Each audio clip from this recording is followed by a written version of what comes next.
Hello and welcome to day 24 of this book, Frameworks Volume 3, Jesus, by Paul Blackham. We've taken a bit of a break over December with Christmas and all those things, but we're back. We're continuing with our journey, thinking about Jesus on the cross. And here on day 24, it is finished. It is finished.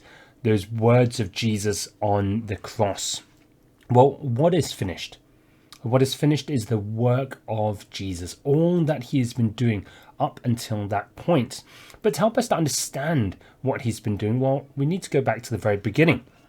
In the beginning, we're told that God created the world in 6 days, and then on the seventh day, he rested, setting for us a pattern of rest each week to come particularly before the Lord, to set aside the labours and the toils of this world and to focus ourselves on him. So the Lord rested on that seventh day. But then after that, what happened? Well, Jesus didn't continue to rest because, as we know, Adam and Eve, they walk away from the Lord, and so the Lord begins his work, not of creation, but of redemption. He takes up that mantle, that task of restoring and recreating humanity in his own image. And so when Jesus steps out of heaven onto earth as a human, and he's interacting with the world on the Sabbath day, he works. So often he is healing and performing miracles and caring and providing and teaching on the Sabbath. And so in John chapter 5, he's rebuked for healing on the Sabbath. And Jesus responds, "My Father is always at work to this very day, and I too am working." Jesus has been working every day since that day when Adam and Eve rebelled against him and his kingship.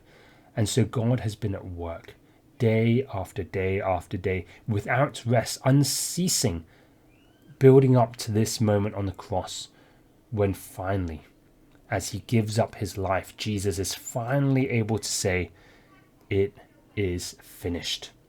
We're told in some of the Psalms, in Psalm 121, that the Lord does not sleep. He does not rest. Why? Because this work had to take place. He had to give himself to this work without rest in order to bring about our redemption, our restoration, our healing, and our forgiveness. And so it is only here and now, at this moment, he is able to say, "It is finished." Finally, all that work is done. And then beyond the cross, well, he ascends into heaven to that final Sabbath rest. And now he is finally able to be in that place of rest, waiting for the Father to send him again.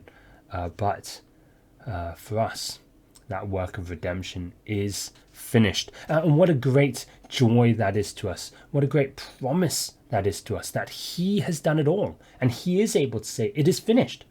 And not just a small part of it, not just a small section and a piece of the puzzle is done. No, the whole thing is finished. He has done it all.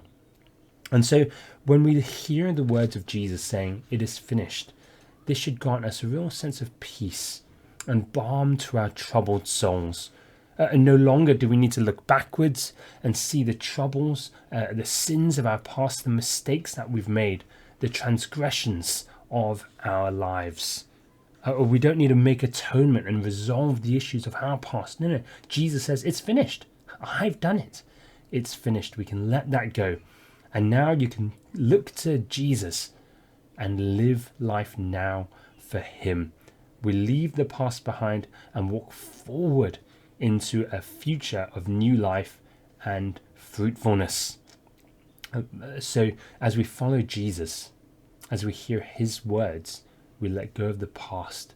We live now for the future, because Jesus says, "It is finished." One of the great psalms to read on this is that Psalm 121. Why not pick that up now?